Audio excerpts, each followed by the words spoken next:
Good evening and welcome to Free Classic Audiobooks. Tonight, The Color Out of Space by H.P. Lovecraft. Tell me, when did a story last keep you awake, just to hear how it ends? If evenings like this are your kind of listening, do subscribe. A new classic arrives every week. Now dim the lights, get comfortable and settle in. West of Arkham, the hills rise wild, and there are valleys with deep woods that no axe has ever cut. There are dark, narrow glens where the trees slope fantastically and where thin brooklets trickle without ever having caught the glint of sunlight. On the gentler slopes there are farms, ancient and rocky, with squat, moss-coated cottages brooding eternally over old New England secrets in the lee of great ledges. But these are all vacant now, the wide chimneys crumbling and the shingled sides bulging perilously beneath low gambrel roofs. The old folk have gone away, and foreigners do not like to live there. French Canadians have tried it, Italians have tried it, and the Poles have come and departed. It is not because of anything that can be seen, or heard, or handled, but because of something that is imagined. The place is not good for imagination, and does not bring restful dreams at night.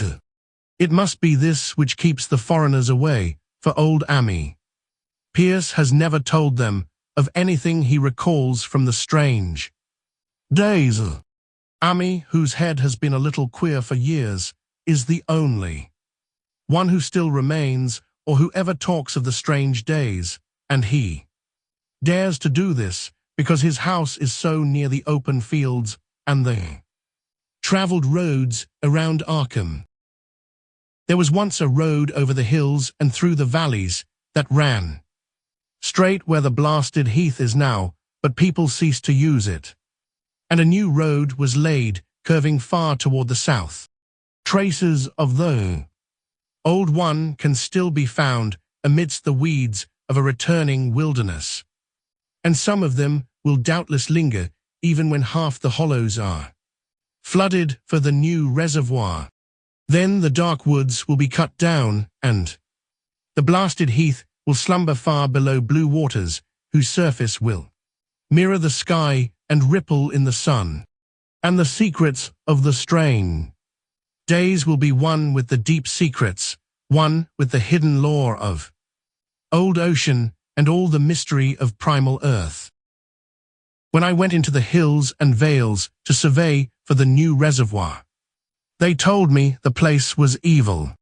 They told me this in Arkham, and because that is a very old town full of witch legends, I thought the evil must be something which grandmas had whispered to children through centuries.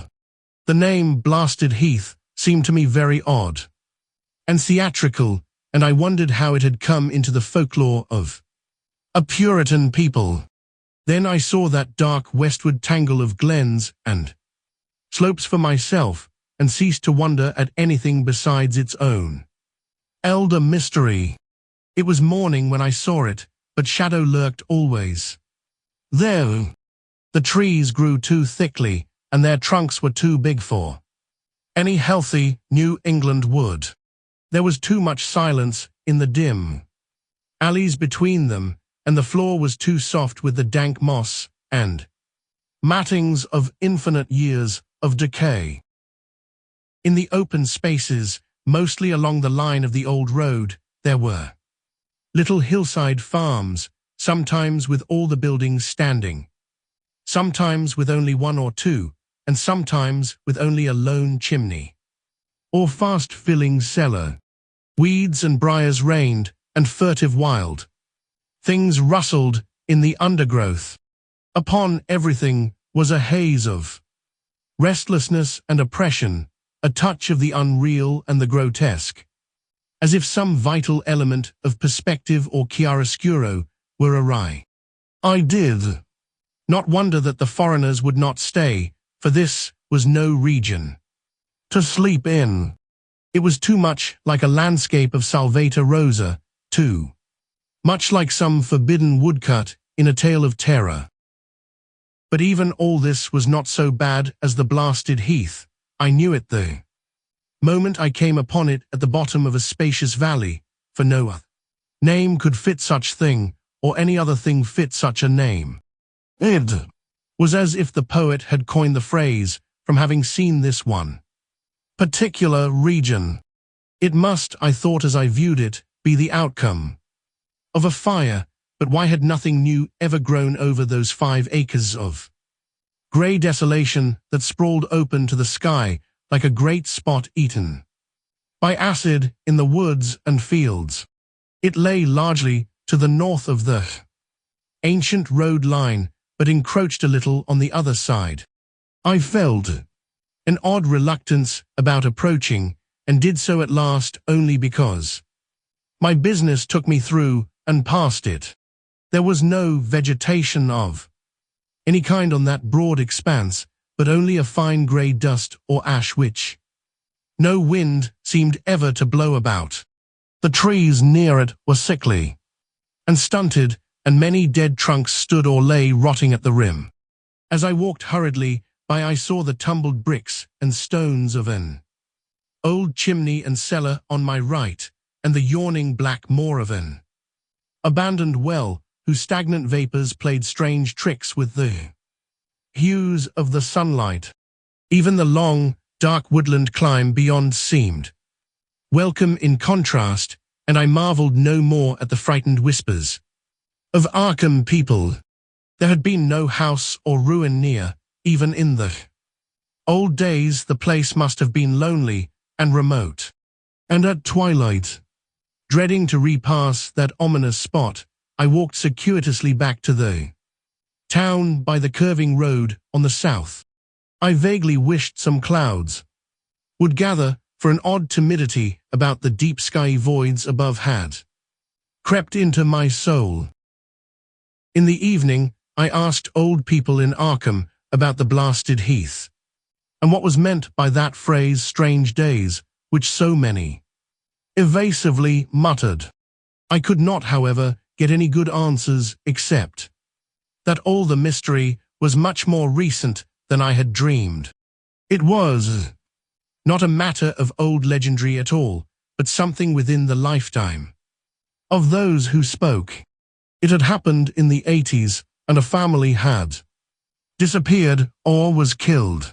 Speakers would not be exact, and because they all told me to pay no attention to old Ammi Pierce's crazy tales. I sought him out the next morning, having heard that he lived alone in the ancient tottering cottage where the trees first begin to get very thick. It was a fearsomely ancient place, and had begun to exude the faint miasmal odor which clings about houses that have stood too long. Only with persistent knocking could I rouse the aged man, and when he shuffled timidly to the door, I could tell he was not glad to see me. He was not so feeble as I had expected, but his eyes drooped in a curious way, and his unkempt clothing and white beard made him seem very worn and dismal. Not knowing just how he could best be launched on his tales, I feigned a matter of business, told him of my surveying, and asked vague questions about the district. He was far brighter and more educated than I had been led to think, and before I knew it had grasped quite as much of the subject as any man I had talked with in Arkham. He was not like other rustics I had known in the sections where reservoirs were to be. From him there were no protests at the miles of old wood and farmland to be blotted out, though perhaps there would have been, had not his home lain outside the bounds of the future lake. Relief was all that he showed, relief at the doom of the dark ancient valleys through which he had roamed all his life. They were better under water, now better under water since the strange days.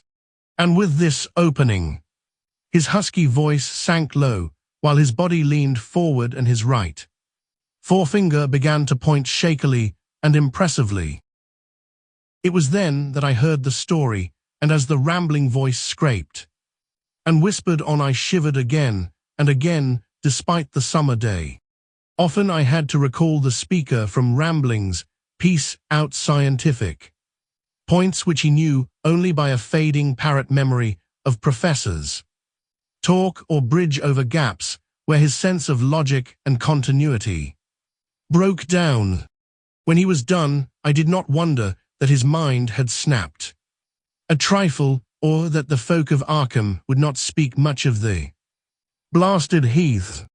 I hurried back before sunset to my hotel, unwilling to have the stars come out above me in the open, and the next day returned to Boston to give up my position. I could not go into that dim chaos of old forest and slope again, or face another time the grey blasted heath where the black well yawned deep beside the tumbled bricks and stones. The reservoir will soon be built now, and all those elder secrets will lie safe forever under watery fathoms.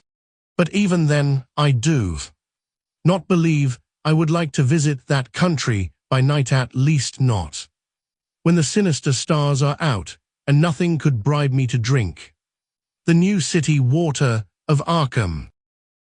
It all began, old Amy said, with the meteorite. Before that time there had been no wild legends at all since the witch trials, and even then these western woods were not feared half so much as the small island in the Miskatonic, where the devil held court beside a curious stone altar older than the Indians. These were not haunted woods, and their fantastic dusk was never terrible till the strange days. Then there had come that white noontide cloud, that string of explosions in the air, and that pillar of smoke from the valley far in the wood. And by night all Arkham had heard of the great rock that fell out of the sky and bedded itself in the ground beside the well at the Nahum Gardner place. That was the house which had stood where the blasted heath was. To come the trim, white Nahum Gardner house amidst its fertile gardens and orchards. Nahum had come to town to tell people about the stone, and had dropped in at Amy Pierce's on the way. Amy was 40 then, and all the queer things were fixed very strongly in his mind. He and his wife had gone with the 3 professors from Miskatonic University, who hastened out the next morning to see the weird visitor from unknown stellar space, and had wondered why Nahum had called it so large the day before. It had shrunk, Nahum said, as he pointed out the big brownish mound above the ripped earth and charred grass near the archaic well sweep in his front yard, but the wise men answered that stones do not shrink. Its heat lingered persistently, and Nahum declared it had glowed faintly in the night. The professors tried it with a geologist's hammer and found it was oddly soft. It was, in truth, so soft as to be almost plastic, and they gouged rather than chipped a specimen to take back to the college for testing. They took it in an old pail borrowed from Nahum's kitchen, for even the small piece refused to grow cool. On the trip back they stopped at Amy's to rest, and seemed thoughtful when Mrs. Pierce remarked that the fragment was growing smaller and burning the bottom of the pail. Truly it was not large, but perhaps they had taken less than they thought. The day after that, all this was in June of '82, the professors had trooped out again in a great excitement. As they passed Amy's, they told him what queer things the specimen had done, and how it had faded wholly away when they put it in a glass beaker. The beaker had gone too, and the wise men talked of the strange stone's affinity for silicon. It had acted quite unbelievably in that well-ordered laboratory, doing nothing at all and showing no occluded gases when heated on charcoal, being wholly negative in the borax bead, and soon proving itself absolutely non-volatile at any producible temperature, including that of the oxyhydrogen blowpipe. On an anvil it appeared highly malleable, and in the dark its luminosity was very marked. Stubbornly refusing to grow cool, it soon had the college in a state of real excitement, and when upon heating before the spectroscope it displayed shining bands unlike any known colors of the normal spectrum. There was much breathless talk of new elements, bizarre optical properties, and other things which puzzled men of science are wont to say when faced by the unknown. Hot as it was, they tested it in a crucible with all the proper reagents. Water did nothing, hydrochloric acid was the same, nitric acid and even aqua regia merely hissed and spattered against its torrid invulnerability. Amy had difficulty in recalling all these things, but recognized some solvents as I mentioned them in the usual order of use. There were ammonia and caustic soda, alcohol and ether, nauseous carbon disulfide, and a dozen others, but although the weight grew steadily less as time passed, and the fragments seemed to be slightly cooling, there was no change in the solvents to show that they had attacked the substance at all. It was a metal, though beyond a doubt it was magnetic for one thing, and after its immersion in the acid solvents, there seemed to be faint traces of the Widom A tilde currency, sign NSD A tilde currency, sign T10 figures found on meteoric iron. When the cooling had grown very considerable, the testing was carried on in glass, and it was in a glass beaker that they left all the chips made of the original fragment during the work. The next morning both chips and beaker were gone without trace, and only a charred spot marked the place on the wooden shelf where they had been. All this the professors told Amy as they paused at his door, and once more he went with them to see the stony messenger from the stars, though this time his wife did not accompany him. It had now most certainly shrunk, and even the sober professors could not doubt the truth of what they saw. All around the dwindling brown lump near the well was a vacant space, except where the earth had caved in, and whereas it had been a good 7 feet across the day before, it was now scarcely 5. It was still hot, and the sages studied its surface curiously as they detached another and larger piece with hammer and chisel. They gouged deeply this time, and as they pried away the smaller mass, they saw that the core of the thing was not quite homogeneous. They had uncovered what seemed to be the side of a large colored globule embedded in the substance. The color, which resembled some of the bands in the meteor's strange spectrum, was almost impossible to describe, and it was only by analogy that they called it color at all. Its texture was glossy, and upon tapping it appeared to promise both brittleness and hollowness. One of the professors gave it a smart blow with a hammer, and it burst with a nervous little pop. Nothing was emitted, and all trace of the thing vanished with the puncturing. It left behind a hollow spherical space about 3 inches across, and all thought it probable that others would be discovered as the enclosing substance wasted away. Conjecture was vain, so after a futile attempt to find additional globules by drilling, the seekers left again with their new specimen, which proved, however, as baffling in the laboratory as its predecessor.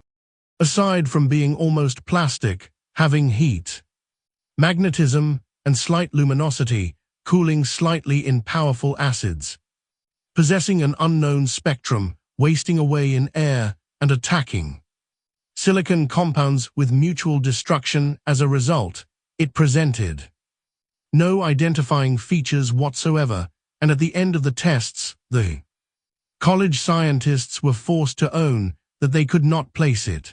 It was nothing of this earth, but a piece of the great outside, and as such dowered with outside properties and obedient to outside laws. That night there was a thunderstorm, and when the professors went out to Nahum's the next day, they met with a bitter disappointment. The stone, magnetic as it had been, must have had some peculiar electrical property, for it had drawn the lightning, as Nahum said, with a singular persistence. 6 times within an hour, the farmer saw the lightning strike the furrow in the front yard, and when the storm was over, nothing remained but a ragged pit by the ancient well sweep, half chocked with caved-in earth. Digging had borne no fruit, and the scientists verified the fact of the utter vanishment. The failure was total, so that nothing was left to do but go back to the laboratory and test again the disappearing fragment left carefully cased in lead. That fragment lasted a week, at the end of which nothing of value had been learned of it. When it had gone, no residue was left behind, and in time the professors felt scarcely sure they had indeed seen with waking eyes that cryptic vestige of the fathomless gulfs outside, that lone, weird message from other universes and other realms of matter, force, and entity.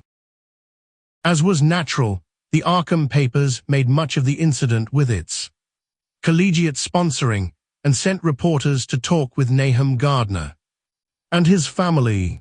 At least one Boston daily also sent a scribe, and Nahum quickly became a kind of local celebrity. He was a lean, genial person of about 50, living with his wife and 3 sons on the pleasant farmstead in the valley. He and Amy exchanged visits frequently, as did their wives, and Amy had nothing but praise for him after all these years.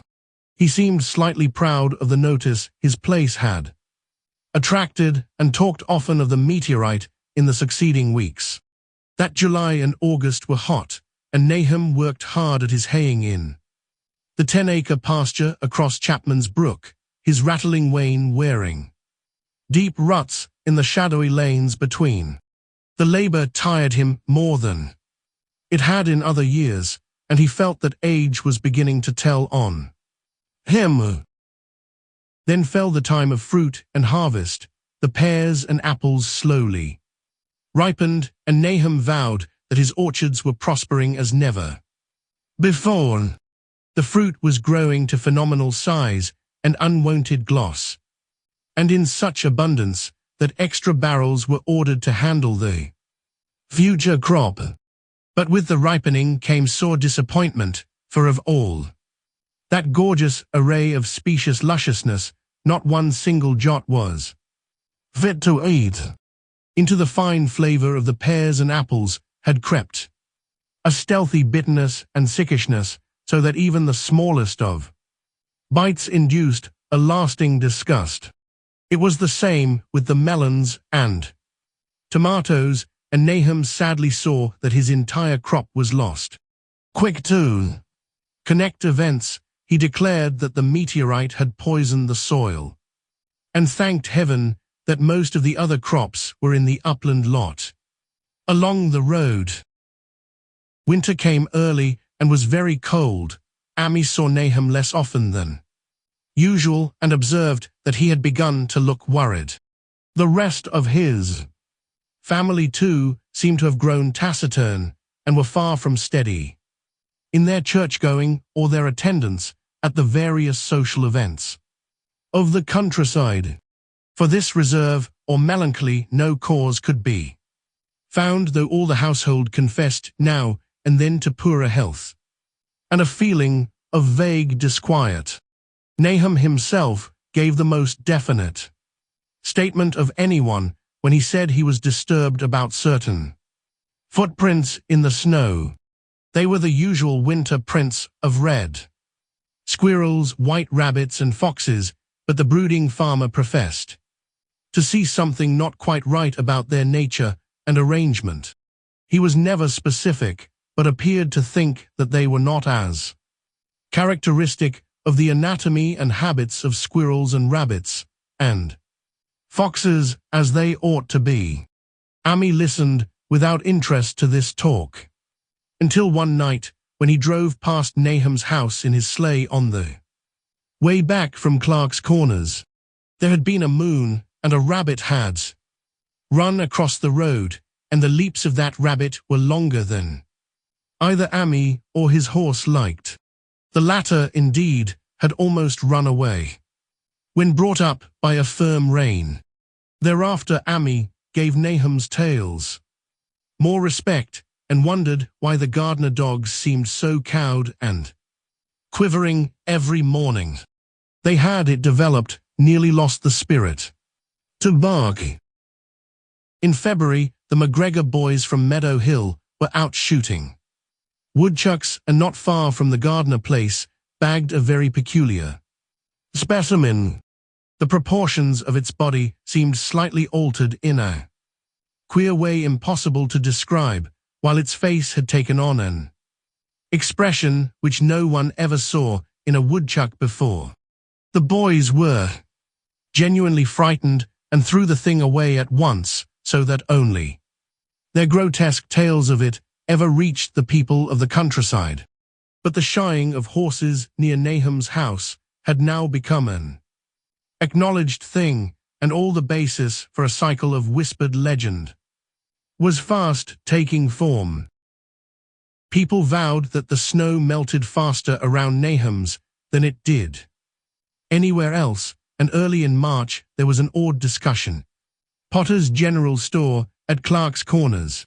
Stephen Rice had driven past Gardner's in the morning and had noticed the skunk cabbages coming up through the mud by the woods across the road.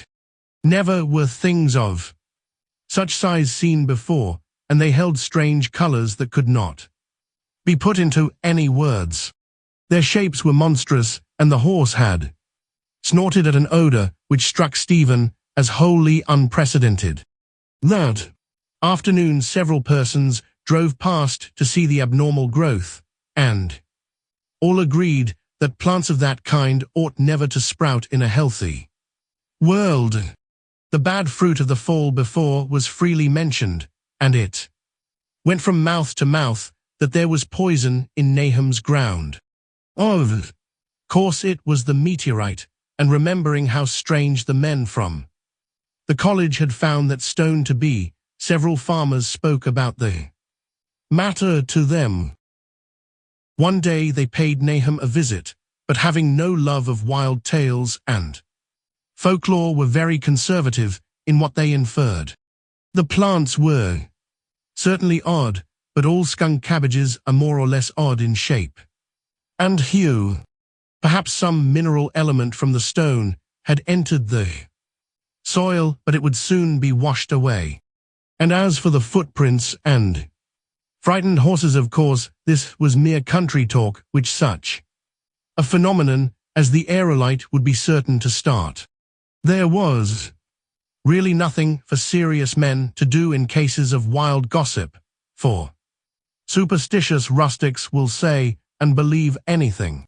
And so all through the strange days the professors stayed away in contempt. Only one of them, when given 2 files of dust for analysis in a police job over a year and a half later, recalled that the queer color of that skunk cabbage had been very like one of the anomalous bands of light shown by the meteor fragment in the college spectroscope, and like the brittle globule found embedded in the stone from the abyss. The samples in this analysis case gave the same odd bands at first, though later they lost the property. The trees budded prematurely around Nahum's, and at night they swayed ominously in the wind. Nahum's second son Thaddeus, a lad of 15, swore that they swayed also when there was no wind, but even the Gossips would not credit this. Certainly, however, restlessness was in the air. The entire Gardner family developed the habit of stealthy listening, though not for any sound which they could consciously name. The listening was, indeed, rather a product of moments when consciousness seemed half to slip away. Unfortunately, such moments increased week by week, till it became common speech that something was wrong with all Naham's folks. When the early saxifrage came out, it had another strange color, not quite like that of the skunk cabbage, but plainly related and equally unknown to anyone who saw it. Nahum took some blossoms to Arkham and showed them to the editor of the Gazette, but that dignitary did no more than write a humorous article about them, in which the dark fears of rustics were held up to polite ridicule. It was a mistake of Nahum's to tell a stolid city man about the way the great, overgrown morning-cloak butterflies behaved in connection with these saxifrages. April brought a kind of madness to the country folk and began that disuse of the road past Nahum's which led to its ultimate abandonment. It was next the vegetation. All the orchard trees blossomed forth in strange colors, and through the stony soil of the yard and adjacent pasturage there sprang up a bizarre growth which only a botanist could connect with the proper flora of the region. No sane, wholesome colors were anywhere to be seen except in the green grass and leafage, but everywhere were those hectic and prismatic variants of some diseased underlying primary tone without a place among the known tints of earth. The Dutchman's breeches became a thing of sinister menace, and the bloodroots grew insolent in their chromatic perversion. Ami and the gardeners thought that most of the colors had a sort of haunting familiarity, and decided that they reminded one of the brittle globule in the meteor. Nahum plowed and sowed the 10-acre pasture and the upland lot, but did nothing with the land around the house. He knew it would be of no use, and hoped that the summer's strange growths would draw all the poison from the soil. He was prepared for almost anything now, and had grown used to the sense of something near him waiting to be heard. The shunning of his house by neighbors told on him, of course, but it told on his wife more. The boys were better off being at school each day, but they could not help being frightened by the gossip. Thaddeus, an especially sensitive youth, suffered the most. In May the insects came, and Nahum's place became a nightmare of buzzing and crawling. Most of the creatures seemed not quite usual in their aspects and motions, and their nocturnal habits contradicted all former experience. The gardeners took to watching at night, watching in all directions at random for something they could not tell what it was. Then that they all owned that Thaddeus had been right about the trees. Mrs. Gardner was the next to see it from the window as she watched the swollen boughs of a maple against a moonlit sky. The boughs surely moved, and there was no wind. It must be the sap. Strangeness had come into everything growing now, yet it was none of Nahum's family at all who made the next discovery. Familiarity had dulled them, and what they could not see was glimpsed by a timid windmill salesman from Bolton who drove by one night in ignorance of the country legends. What he told in Arkham was given a short paragraph in the Gazette, and it was there that all the farmers, Nahum included, saw it first. The night had been dark and the buggy lamps faint, but around a farm in the valley which everyone knew from the account must be Nahum's, the darkness had been less thick. A dim though distinct luminosity seemed to inhere in all the vegetation, grass, leaves and blossoms alike, while at one moment a detached piece of the phosphorescence appeared to stir furtively in the yard near the barn. The grass had so far seemed untouched, and the cows were freely pastured in the lot near the house, but toward the end of May the milk began to be bad. Then Nahum had the cows driven to the uplands, after which this trouble ceased. Not long after this, the change in grass and leaves became apparent to the eye. All the verdure was going grey, and was developing a highly singular quality of brittleness. Ami was now the only person who ever visited the place, and his visits were becoming fewer and fewer. When school closed, the gardeners were virtually cut off from the world, and sometimes let Ami do their errands in town.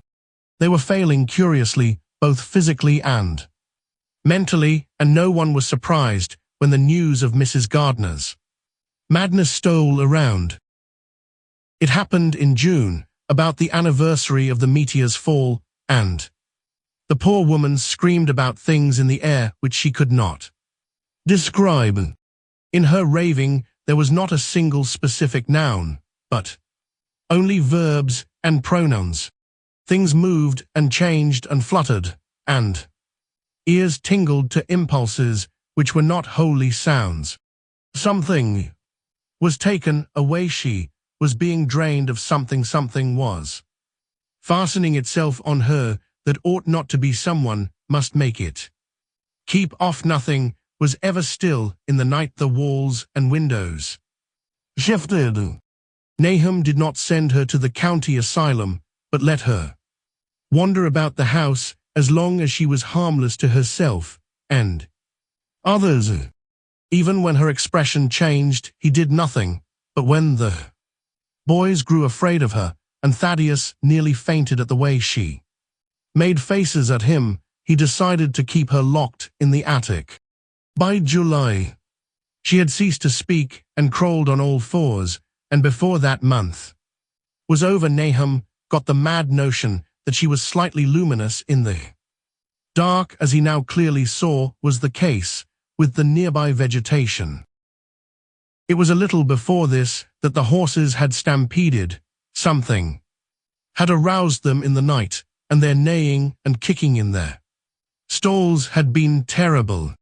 There seemed virtually nothing to do to calm them, and when Nahum opened the stable door, they all bolted out like frightened woodland deer.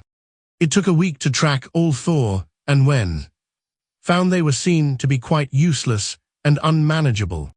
Something had snapped in their brains, and each one had to be shot for its own good.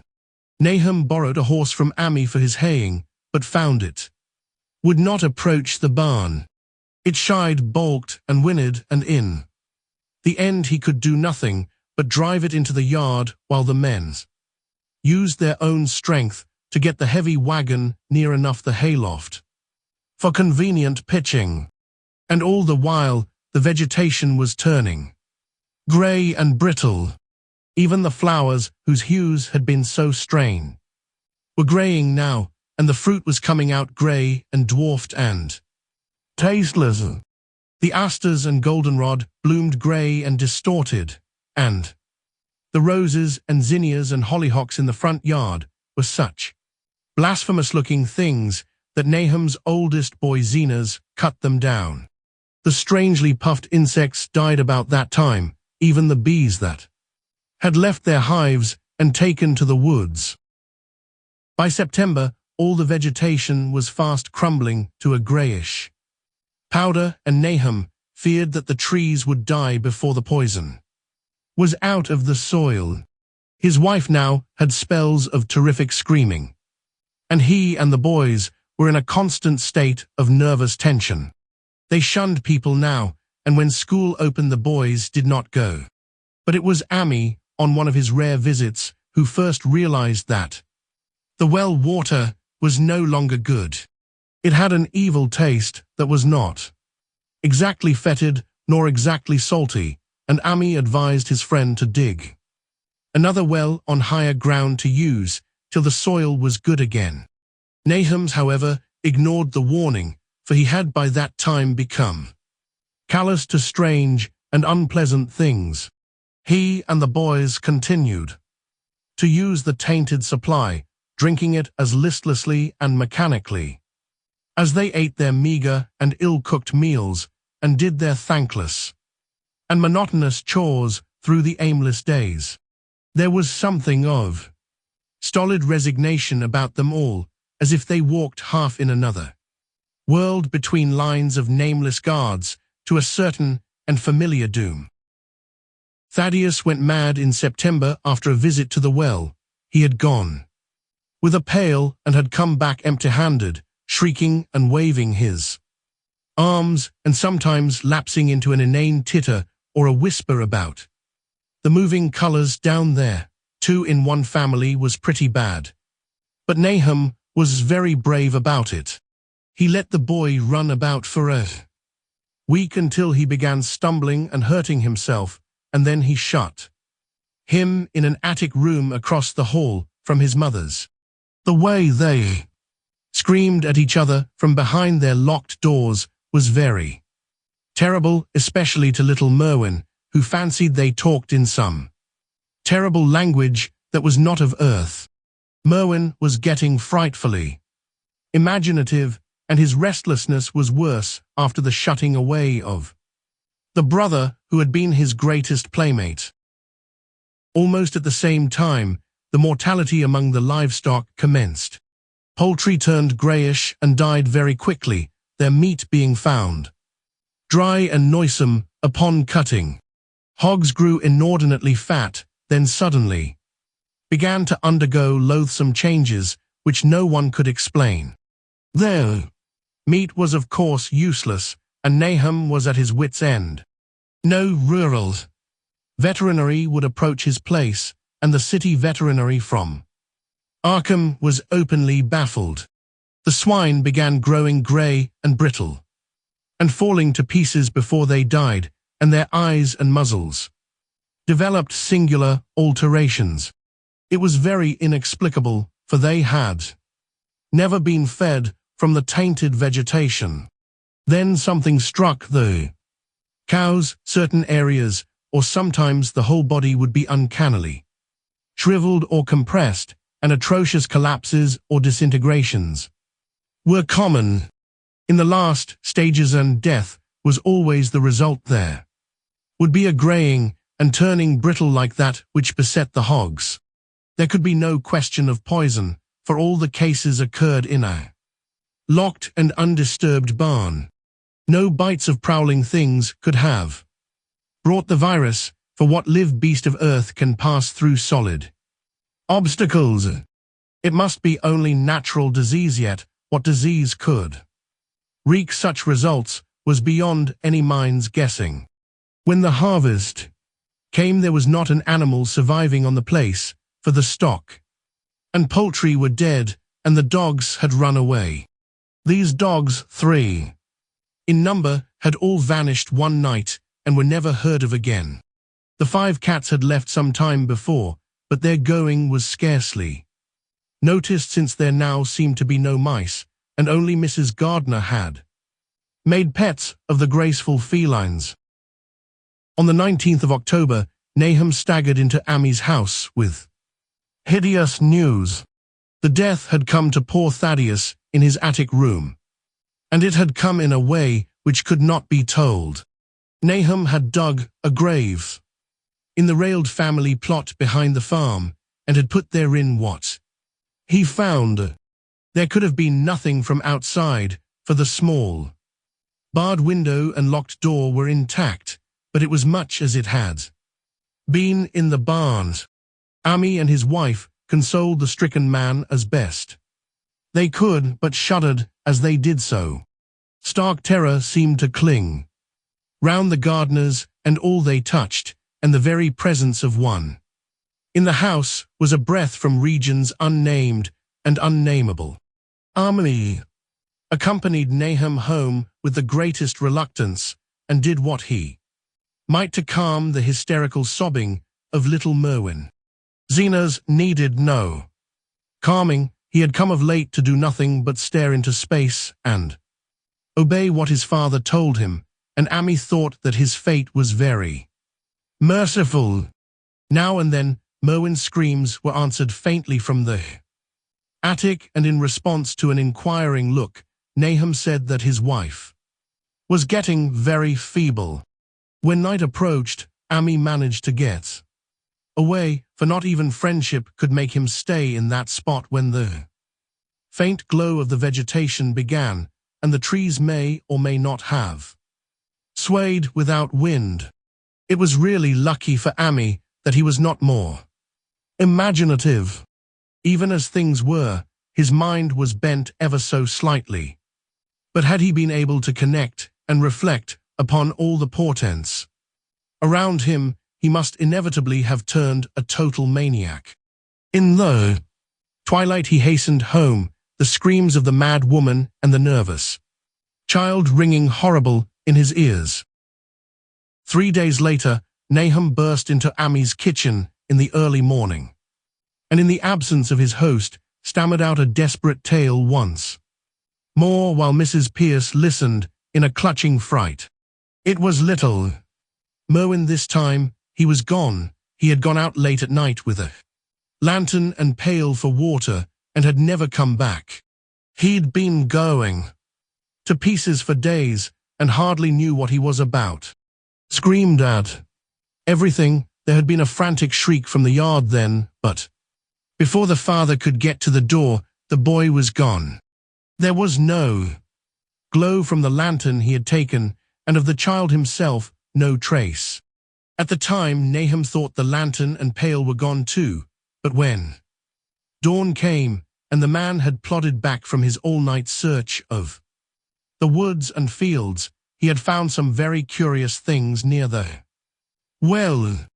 There was a crushed and apparently somewhat melted mass of iron, which had certainly been the lantern, while a bent pail and twisted iron hoops beside it, both half-fused, seemed to hint at the remnants of the pail. That was all. Nahum was past imagining. Mrs. Pierce was blank, and Amy, when he had reached home and heard the tale, could give no guess. Merwin was gone, and there would be no use in telling the people around, who shunned all gardeners now. No use either in telling the city people at Arkham, who laughed at everything. Thad was gone, and now Merwin was gone. Something was creeping and waiting to be seen and heard. Nahum would go soon, and he wanted Amy to look after his wife and Zena's if they survived him. It must all be a judgment of some sort, though he could not fancy what for, since he had always walked uprightly in the Lord's ways, so far as he knew. For over 2 weeks Amy saw nothing of Nahum, and then, worried about what might have happened, he overcame his fears and paid the gardener place a visit. There was no smoke from the great chimney, and for a moment the visitor was apprehensive of the worst. The aspect of the whole farm was shocking, greyish, withered grass and leaves on the ground, vines falling in brittle wreckage from archaic walls and gables, and great bare trees clawing up at the grey November sky with a studied malevolence which Amy could not but feel had come from some subtle change in the tilt of the branches. But Nahum was alive after all. He was weak and lying in a couch in the low-ceiled kitchen, but perfectly conscious and able to give simple orders to Zena's. The room was deadly cold, and as Amy visibly shivered, the host shouted huskily to Zena's for more wood. Wood indeed was sorely needed, since the cavernous fireplace was unlit and empty, with a cloud of soot blowing about in the chill wind that came down the chimney. Presently, Nahum asked him if the extra wood had made him any more comfortable. And then Amy saw what had happened. The stoutest cord had broken at last, and the hapless farmer's mind was proof against more sorrow. Questioning tactfully, Amy could get no clear data at all about the missing Zenas. In the well he lives in the well, was all that the clouded father would say. Then there flashed across the visitor's mind a sudden thought of the mad wife, and he changed his line of inquiry. "Nabby, why here she is," was the surprised response of poor Nahum. And Amy soon saw that he must search for himself. Leaving the harmless babbler on the couch, he took the keys from their nail beside the door and climbed the creaking stairs to the attic. It was very close and noisome up there, and no sound could be heard from any direction. Of the 4 doors in sight, only one was locked, and on this he tried various keys on the ring he had taken. The 3rd key proved the right one, and after some fumbling, Amy threw open the low white door. It was quite dark inside, for the window was small and half obscured by the crude wooden bars, and Amy could see nothing at all on the wide planked floor. The stench was beyond enduring, and before proceeding further, he had to retreat to another room and return with his lungs filled with breathable air. When he did enter, he saw something dark in the corner, and upon seeing it more clearly he screamed outright. While he screamed, he thought a momentary cloud eclipsed the window, and a second later he felt himself brushed as if by some hateful current of vapor. Strange colors danced before his eyes, and had not a present horror numbed him, he would have thought of the globule in the meteor that the geologist's hammer had shattered, and of the morbid vegetation that had sprouted in the spring. As it was, he thought only of the blasphemous monstrosity which confronted him, and which all too clearly had shared the nameless fate of young Thaddeus and the livestock. But the terrible thing about the horror was that it very slowly and perceptibly moved as it continued to crumble. Amy would give me no added particulars of this scene, but the shape in the corners does not reappear in his tale as a moving object. There are things which cannot be mentioned, and what is done in common humanity is sometimes cruelly judged by the law. I gathered that no moving thing was left in that attic room, and that to leave anything capable of motion, there would have been a deed so monstrous as to damn any accountable being to eternal torment. Anyone but a stolid farmer would have fainted or gone mad, but Amy walked conscious through that low doorway and locked the accursed secret behind him. There would be Nahum to deal with now. He must be fed and tended and removed to some place where he could be cared for. Commencing his descent of the dark stairs, Amy heard a thud below him. He even thought a scream had been suddenly choked off, and recalled nervously the clammy vapor which had brushed by him in that frightful room above. What presence had his cry and entry started up, halted by some vague fear? He heard still further sounds below. Indubitably, there was a sort of heavy dragging, and a most detestably sticky noise as of some fiendish and unclean species of suction. With an associative sense goaded to feverish heights, he thought unaccountably of what he had seen upstairs. Good God, what eldritch dream world was this into which he had blundered? He dared move neither backward nor forward, but stood there trembling at the black curve of the boxed-in staircase. Every trifle of the scene burned itself into his brain: the sounds, the sense of dread expectancy, the darkness, the steepness of the narrow steps, and merciful heaven, the faint but unmistakable luminosity of all the woodwork in sight, steps, sides, exposed laths and beams alike. Then there burst forth a frantic whinny from Amy's horse outside, followed at once by a clatter which told of a frenzied runaway.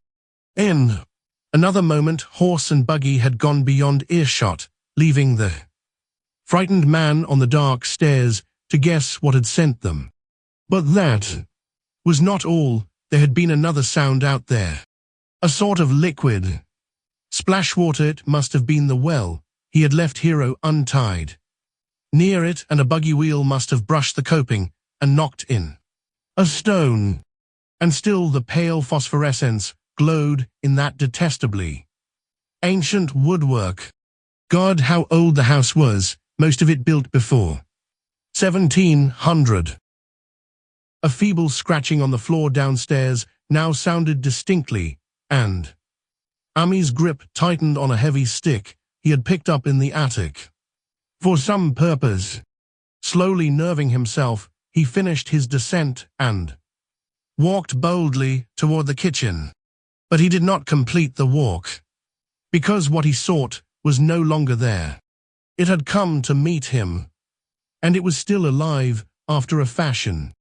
Whether it had crawled or whether it had been dragged by any external forces, Ami could not say, but the death had been at it. Everything had happened in the last half hour, but collapse, graying, and disintegration were already far advanced. There was a horrible brittleness, and dry fragments were scaling off. Ami could not touch it, but looked horrifiedly into the distorted parody that had been a face. What was it, Nahum? What was it? He whispered, and the cleft, bulging lips were just able to crackle out a final answer. Nothing. The color, it burns, cold and wet, but it burns. It lived in the well, I seen it, a kind o' smoke, just like the flowers last spring. The well shone at night, Thad and Merwin and Zena's, everything alive. Sucking the life out of everything in that stone. It must come in that stone. Poison the whole place, don't know what it wants, that round thing them men from the college dug out in the stone. They smashed it. It was that same color, just the same, like the flowers and plants. Must have been more of 'em, seeds growed. I seen it the first time this week, must have got strong. On Zena's. He was a big boy, full o' life. It beats down your mind and then gets ye. Burns ye up in the well water. You was right about that. Evil water. Zena's never come back from the wells, can't get away. Draws ye, some'at's common, but tain't no use. I seen it time and agin. Zena's was took. Wars. Nabby Ami.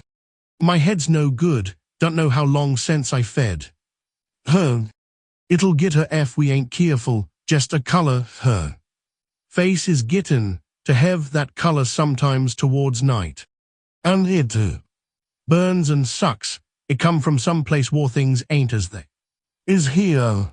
One o' them professors said so. He was right. Look out, Ami, it'll do suthin' more. Sucks the life out. But that was all.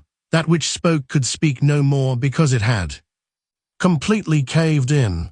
Ami laid a red-checked tablecloth over what was left and reeled out the back door into the fields.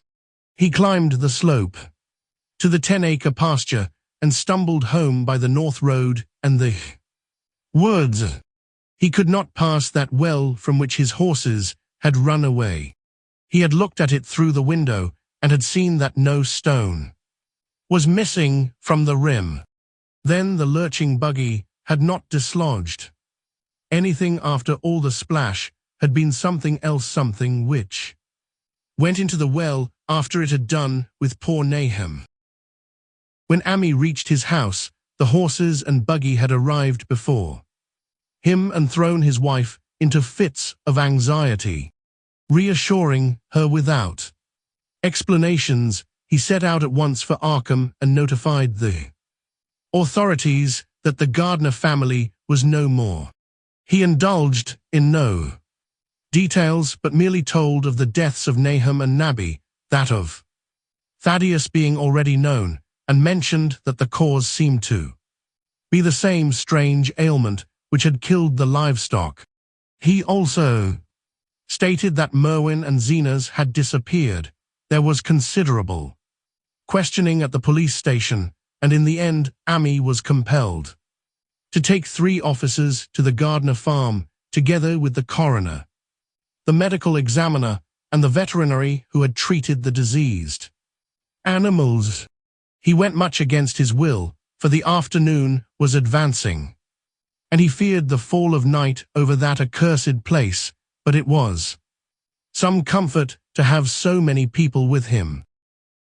The 6 men drove out in a Democrat wagon, following Amy's buggy, and arrived at the Pestridden farmhouse about 4 o'clock. Used as the officers were to gruesome experiences, not one remained unmoved at what was found in the attic and under the red-checked tablecloth on the floor below. The whole aspect of the farm, with its grey desolation, was terrible enough, but those 2 crumbling objects were beyond all bounds. No one could look long at them, and even the medical examiner admitted that there was very little to examine. Specimens could be analyzed, of course, so he busied himself in obtaining them, and here it develops that a very puzzling aftermath occurred at the college laboratory, where the 2 phials of dust were finally taken. Under the spectroscope, both samples gave off an unknown spectrum, in which many of the baffling bands were precisely like those which the strange meteor had yielded in the previous year. The property of emitting this spectrum vanished in a month, the dust thereafter consisting mainly of alkaline phosphates and carbonates. Amy would not have told the men about the well if he had thought they meant to do anything then and there. It was getting toward sunset, and he was anxious to be away, but he could not help glancing nervously at the stony curb by the great sweep, and when a detective questioned him, he admitted that Nahum had feared something down there, so much so that he had never even thought of searching it for Merwin or Zenas. After that, nothing would do but that they empty and explore the well immediately, so Amy had to wait trembling while pail after pail of rank water was hauled up and splashed on the soaking ground outside. The men sniffed in disgust at the fluid, and toward the last held their noses against the fetor they were uncovering. It was not so long a job as they had feared it would be, since the water was phenomenally low. There is no need to speak too exactly of what they found.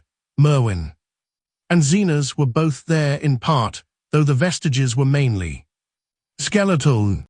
There were also a small deer and a large dog in about the same state, and a number of bones of smaller animals. The ooze and slime at the bottom seemed inexplicably porous and bubbling, and a man who descended on handholds with a long pole found that he could sink the wooden shaft to any depth in the mud of the floor without meeting any solid obstruction. Twilight had now fallen, and lanterns were brought from the house. Then, when it was seen that nothing further could be gained from the well, everyone went indoors and conferred in the ancient sitting room, while the intermittent light of a spectral half-moon played wanly on the grey desolation outside. The men were frankly nonplussed by the entire case, and could find no convincing common element to link the strange vegetable conditions, the unknown disease of livestock and humans, and the unaccountable deaths of Merwin and Zenas in the tainted well. They had heard the common country talk, it is true, but could not believe that anything contrary to natural law had occurred. No doubt the meteor had poisoned the soil, but the illness of person and animals who had eaten nothing grown in that soil was another matter. Was it, though? Well, water, very possibly. It might be a good idea to analyze it. But what peculiar madness could have made both boys jump into the well? Their deeds were so similar, and the fragments showed that they had both suffered from the grey, brittle death. Why was everything so grey and brittle? It was the coroner, seated near a window overlooking the yard, who first noticed the glow about the well. Night had fully set in, and all the abhorrent grounds seemed faintly luminous, with more than the fitful moonbeams, but this new glow was something definite and distinct, and appeared to shoot up from the black pit like a softened ray from a searchlight, giving dull reflections in the little ground pools where the water had been emptied. It had a very queer color, and as all the men clustered round the window, Amy gave a violent start. For this strange beam of ghastly miasma was to him of no unfamiliar hue. He had seen that color before and feared to think what it might mean. He had seen it in the nasty brittle globule in that aerolite 2 summers ago, had seen it in the crazy vegetation of the springtime, and had thought he had seen it for an instant that very morning against the small barred window of that terrible attic room where nameless things had happened. It had flashed there a second, and a clammy and hateful current of vapor had brushed past him, and then poor Nahum had been taken by something of that color. He had said so at the last, said it was like the globule and the plants. After that had come the runaway in the yard and the splash in the well, and now that well was belching forth to the night a pale, insidious beam of the same demoniac tint. It does credit to the alertness of Amy's mind that he puzzled even at that tense moment over a point which was essentially scientific. He could not but wonder at his gleaning of the same impression from a vapor glimpsed in the daytime against a window opening in the morning sky, and from a nocturnal exhalation seen as a phosphorescent mist against the black and blasted landscape. It wasn't right, it was against nature, and he thought of those terrible last words of his stricken friend, "It come from some place war things ain't as they is here. One o' them professors said so." All 3 horses outside, tied to a pair of shriveled saplings by the road, were now neighing and pawing frantically. The wagon driver started for the door to do something, but Amy laid a shaky hand on his shoulder. "Don't go out thar," he whispered. "They's more to this nor what we know. Nahum said something lived in the well that sucks your life out. He said it must be some'at growed from a round ball like one we all seen in the meteor stone that fell a year ago June. Sucks and burns," he said, "and is just a cloud of color like that light out thar. Now that ye can hardly see and can't tell what it is. Nahum thought it feeds on everything livin' and gets stronger all the time. He said he seen it this last week. It must be something from away off in the sky, like the men from the college last year says the meteor stone was. The way it's made and the way it works ain't like no way o' God's world. It's some'at from beyond." So the men paused indecisively as the light from the well grew stronger, and the hitched horses pawed and whinnied in increasing frenzy. It was truly an awful moment, with terror in that ancient and accursed house itself. 4 monstrous sets of fragments stew from the house, and 2 from the wellin, the woodshed behind, and that shaft of unknown and unholy iridescence from the slimy depths in front. Amy had restrained the driver on impulse, forgetting how uninjured he himself was after the clammy brushing of that colored vapor in the attic room, but perhaps it is just as well that he acted as he did. No one will ever know what was abroad that night, and though the blasphemy from beyond had not so far hurt any human of unweakened mind, there is no telling what it might not have done at that last moment, and with its seemingly increased strength and the special signs of purpose it was soon to display beneath the half-clouded moonlit sky. All at once, one of the detectives at the window gave a short, sharp gasp. The others looked at him and then quickly followed his own gaze upward to the point at which its idle straying had been suddenly arrested. There was no need for words. What had been disputed in country gossip was disputable no longer, and it is because of the thing which every man of that party agreed in whispering later on, that strange days are never talked about in Arkham. It is necessary to premise that there was no wind at that hour of the evening.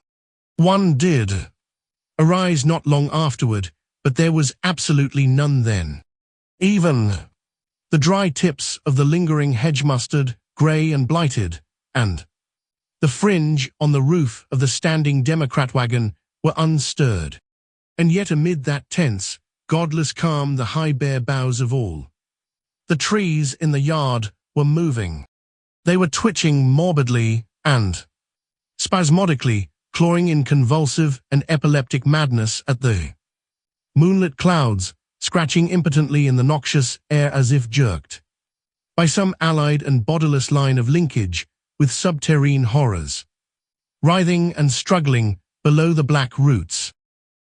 Not a man breathed for several seconds, then a cloud of darker depth passed over the moon, and the silhouette of clutching branches faded out momentarily. At this there was a general cry, muffled with awe, but husky and almost identical from every throat. For the terror had not faded with the silhouette, and in a fearsome instant of deeper darkness the watchers saw wriggling at the treetop height 1,000 tiny points of faint and unhallowed radiance, tipping each bough like the fire of St. Elmo, or the flames that come down on the apostles' heads at Pentecost. It was a monstrous constellation of unnatural light, like a glutted swarm of corpse-fed fireflies dancing hellish sarabands over an accursed marsh, and its color was that same nameless intrusion which Amy had come to recognize and dread. All the while, the shaft of phosphorescence from the well was getting brighter and brighter, bringing to the minds of the huddled men a sense of doom and abnormality which far outraced any image their conscious minds could form. It was no longer shining out, it was pouring out, and as the shapeless stream of unplaceable color left the well it seemed to flow directly into the sky. The veterinary shivered and walked to the front door to drop the heavy extra bar across it. Amy shook no less and had to tug and point for lack of a controllable voice when he wished to draw notice to the growing luminosity of the trees.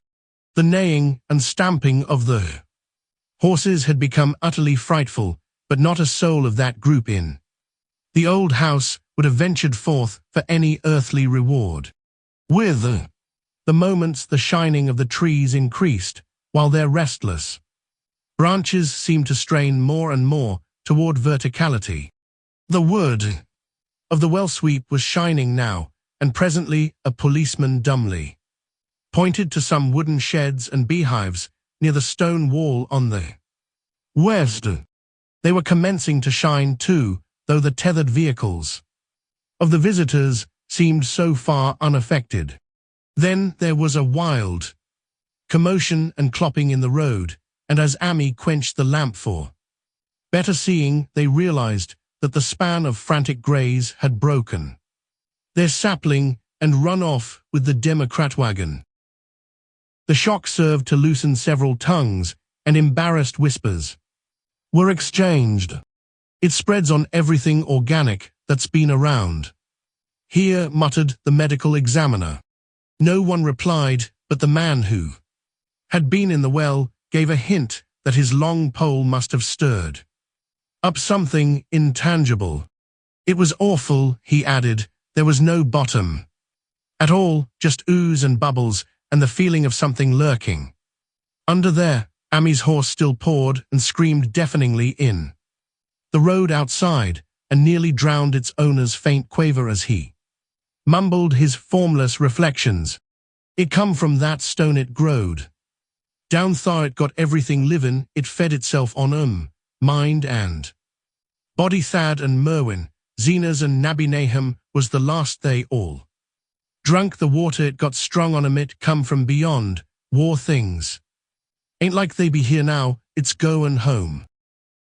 At this point, as the column of unknown color flared suddenly stronger and began to weave itself into fantastic suggestions of shape, which each spectator later described differently, there came from poor tethered hero such a sound as no man before or since ever heard from a horse. Every person in that low-pitched sitting room stopped his ears, and Ami turned away from the window in horror and nausea.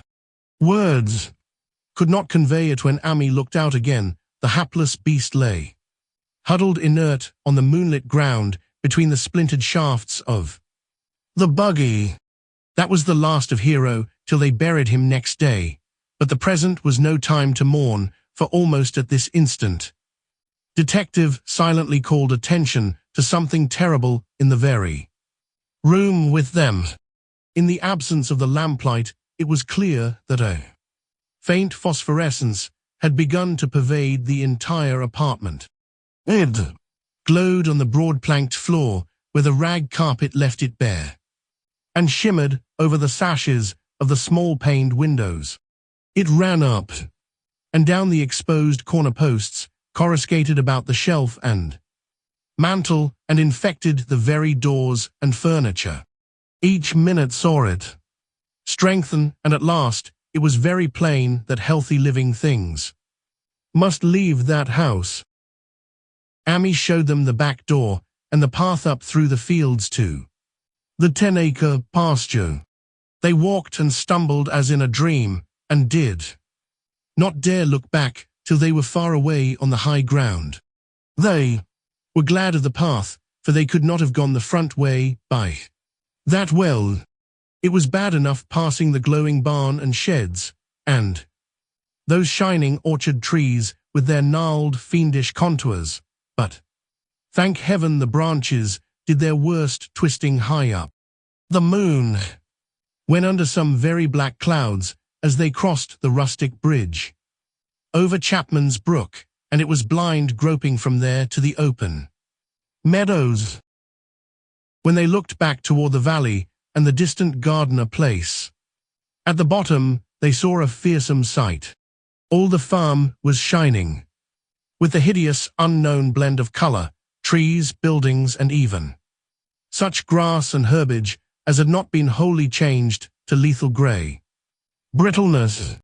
The boughs were all straining skyward, tipped with tongues of foul flame, and lambent tricklings of the same monstrous fire were creeping about the ridgepoles of the house, barn, and sheds.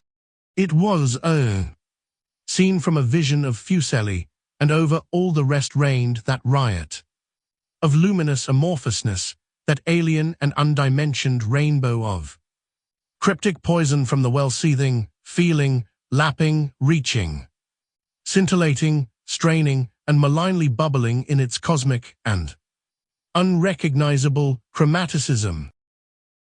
Then, without warning, the hideous thing shot vertically up toward the sky like a rocket or meteor, leaving behind no trail and disappearing through a round and curiously regular hole in the clouds before any man could gasp or cry out. No watcher can ever forget that sight, and Ami stared blankly at the stars of Cygnus, Deneb twinkling above the others where the unknown color had melted into the Milky Way. But his gaze was the next moment called swiftly to earth by the crackling in the valley. It was just that, only a wooden ripping and crackling, and not an explosion, as so many others of the party vowed. Yet the outcome was the same, for in one feverish kaleidoscopic instant there burst up From that doomed and accursed farm, a gleamingly eruptive cataclysm of unnatural sparks and substance, blurring the glance of the few who saw it and sending forth to the zenith a bombarding cloudburst of such colored and fantastic fragments as our universe must needs disown. Through quickly reclosing vapors, they followed the great morbidity that had vanished, and in another second they had vanished too. Behind and below was only a darkness to which the men dared not return, and all about was a mounting wind which seemed to sweep down in black frore gusts from interstellar space. It shrieked and howled and lashed the fields and distorted woods in a mad cosmic frenzy, till soon the trembling party realized it would be no use waiting for the moon to show what was left down there at Nahum's. Too awed even to hint theories, the 7 shaking men trudged back toward Arkham by the North Road. Ami was worse than his fellows, and begged them to see him inside his own kitchen, instead of keeping straight on to town. He did not wish to cross the blighted, wind-whipped woods alone to his home on the main road, for he had had an added shock that the others were spared and was crushed forever. With a brooding fear he dared not even mention for many years to come. As the rest of the watchers on that tempestuous hill had stolidly set their faces toward the road, Ami had looked back an instant at the shadowed valley of desolation so lately sheltering his ill-starred friend, and from that stricken, faraway spot he had seen something feebly rise, only to sink down again upon the place from which the great shapeless horror had shot into the sky. It was just a color, but not any color of our earth or heavens. And because Ami recognized that color and knew that this last faint remnant must still lurk down there in the well, he has never been quite right since. Ami would never go near the place again. It is 44 years now since the horror happened, but he has never been there and will be glad when the new reservoir blots it out. I shall be glad too, for I do not like the way the sunlight changed color around the mouth of that abandoned well I passed. I hope the water will always be very deep, but even so, I shall never drink it. I do not think I shall visit the Arkham country hereafter. 3 of the men who had been with Ami returned the next morning to see the ruins by daylight, but there were not any real ruins, only the bricks of the chimney, the stones of the cellar, some mineral and metallic litter here and there, and the rim of that nefandous well, save for Ami's dead horse, which they towed away and buried, and the buggy which they shortly returned to him. Everything that had ever been living had gone. 5 eldritch acres of dusty grey desert remained, nor has anything ever grown there since. To this day it sprawls open to the sky like a great spot eaten by acid.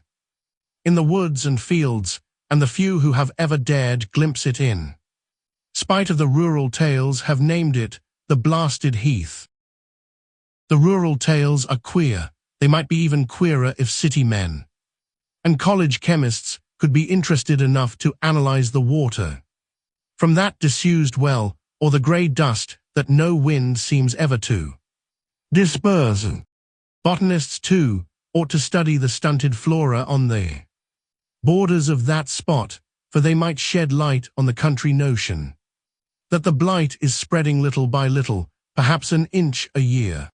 People say the color of the neighboring herbage is not quite right in the spring, and that wild things leave queer prints in the light. Winter snow. Snow never seems quite so heavy on the blasted heath as it is elsewhere. Horses, the few that are left in this motor age, grow skittish in the silent valley, and hunters cannot depend on their dogs too near the splotch of greyish dust. They say the mental influences are very bad too, numbers went queer in. The years after Nahum's taking, and always they lacked the power to get away. Then the stronger-minded folk all left the region, and only the foreigners tried to live in the crumbling old homesteads. They could not stay, though, and one sometimes wonders what insight beyond ours their wild, weird stories of whispered magic have given them. Their dreams at night, they protest, are very horrible in that grotesque country, and surely the very look of the dark realm is enough to stir a morbid fancy. No traveler has ever escaped a sense of strangeness in those deep ravines, and artists shiver as they paint thick woods whose mystery is as much of the spirits as of the eye. I myself am curious about the sensation I derived from my one lone walk before Ami told me his tale. When twilight came, I had vaguely wished some clouds would gather, for odd timidity about the deep sky voids above had crept into my soul. Do not ask me for my opinion, I do not know, that is all. There was no one but Ami to question, for Arkham people will not talk about this strange days, and all three professors who saw the aerolite and its colored globule are dead. There were other globules, depend upon that.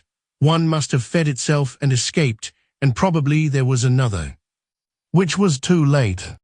No doubt it is still down the well. I know there was something wrong with the sunlight I saw above that miasmal brink. The rustics say the blight creeps an inch a year, so perhaps there is a kind of growth or nourishment even now. But whatever demon hatchling is there, it must be tethered to something, or else it would quickly spread. Is it fastened to the roots of those trees that claw the air? One of the current Arkham tales is about fat oaks that shine and move as they ought not to do at night. What it is, only God knows. In terms of matter, I suppose the thing Ami described would be called a gas, but this gas obeyed laws that are not of our cosmos. This was no fruit of such worlds and suns as shine on the telescopes and photographic plates of our observatories. This was no breath from the skies whose motions and dimensions our astronomers measure or deem too vast to measure.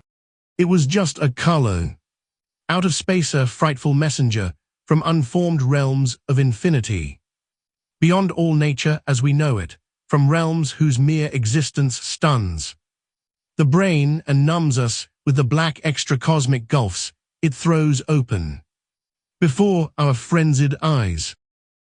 I doubt very much if Ami consciously lied to me, and I do not think his tale was all a freak of madness, as the townsfolk had forewarned. Something terrible came to the hills and valleys on that meteor, and something terrible, though I know not in what proportion, still remains. I shall be glad to see the water come. Meanwhile, I hope nothing will happen to Ami. He saw so much of the thing, and its influence was so insidious. Why has he never been able to move away?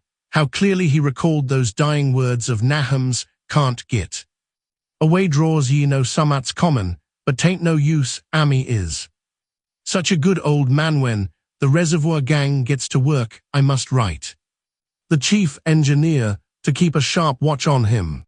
I would hate to think of him as the grey, twisted, brittle monstrosity which persists more and more in troubling my sleep."